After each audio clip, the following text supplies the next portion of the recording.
भारत में कोरोना की रफ्तार थमने का नाम नहीं ले रही। हर दिन रिकॉर्ड तोड़ कोरोना केसेस दर्ज किए जा रहे हैं।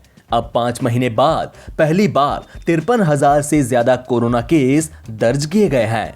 स्वास्थ्य मंत्रालय की ताजा रिपोर्ट के मुताबिक पिछले 24 घंटों में 53,476 नए कोरोना केस आए हैं और 251 लोगों की जान चली गई। हालांकि 26,400 लोग कोरोना से ठीक भी हुए हैं। इससे पहले 23 अक्टूबर 2020 को 53,370 कोरोना केसेस दर्ज किए गए थे। भारत में अब तक कोरोना वायरस के कुल 1,17,87,534 पॉजिटिव मामले सामने आ चुके हैं, जिनमें से 3,95,152 फिलहाल एक्टिव केस हैं। अब तक 1,12,31,650 लोग कोरोना वायरस से रिकवर हो चुके हैं, जबकि 1,60,692 लोगों की कोरोना वायरस की वजह से मौत हो गई। चिंता की बात यह है कि 24 घंटे के दौरान ठीक होने वाले मरीजों की तुलना में नए संक्रमितों की संख्या दोगुनी है। दूसरी तरफ एक्टिव केसेस की संख्या भी 4 लाख के करीब पहुंच गई है। कोरोना वायरस के नए मामलों में लगातार बढ़त ने केंद्र सरकार के साथ साथ राज्य सरकारों की भी टेंशन बढ़ा दी है। अगले कुछ दिनों में होली, शबे बारात, ईस्टर, ईद जैसे त्योहार आने वाले हैं। एक्सपर्ट्स को लगता है कि इन त्योहारों पर होने वाले सार्वजनिक समारोहों से कोविड-19 तेजी से फैल सकता है। ऐसे में केंद्र सरकार ने राज्यों के लिए एक सर्कुलर जारी किया है, जिसमें आपदा प्रबंधन अधिनियम की धारा 22 के तहत पाबंदियां लगाने का सुझाव दिया गया है। दिल्ली आपदा प्रबंधन प्राधिकरण ने होली, शबे बारात, नवरात्रि वगैरह पर पार्कों, धार्मिक स्थलों, पब्लिक ग्राउंड्स, मार्केट्स आदि में पब्लिक सेलिब्रेशंस पर पूरी तरह रोक लगा दी है। बीएमसी ने मुंबई में होली और रंग पंचमी पर पब्लिक और प्राइवेट सेलिब्रेशंस पर रोक लगा दी है। हरियाणा में सार्वजनिक तौर पर होली खेलने पर प्रतिबंध लगाया गया है।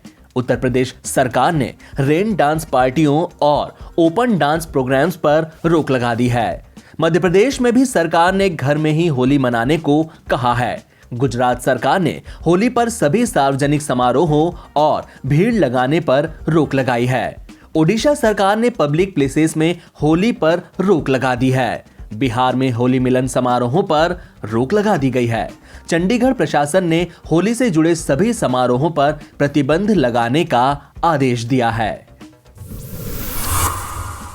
दिल्ली में एलजी और चुनी हुई सरकार के अधिकार क्षेत्रों को स्पष्ट करने वाला बिल भारी हंगामे और विपक्ष के बहिष्कार के बीच राज्यसभा से पास हो गया। इससे पहले विपक्ष के भारी हंगामे की वजह से राज्यसभा की कार्यवाही 2 बार स्थगित भी हुई। विपक्षी सदस्यों ने तानाशाही बंद करो के नारे लगाकर बिल का विरोध किया। राष्ट्रीय राजधानी राज्य क्षेत्र शासन संशोधन विधेयक यानी government of national capital territory of Delhi amendment bill 2021 को सोमवार को लोकसभा से मंजूरी मिल गई थी। विपक्ष ने आरोप लगाया था कि केंद्र सरकार इस बिल के जरिए दिल्ली में पिछले दरवाजे से अपनी सरकार चलाना चाहती है।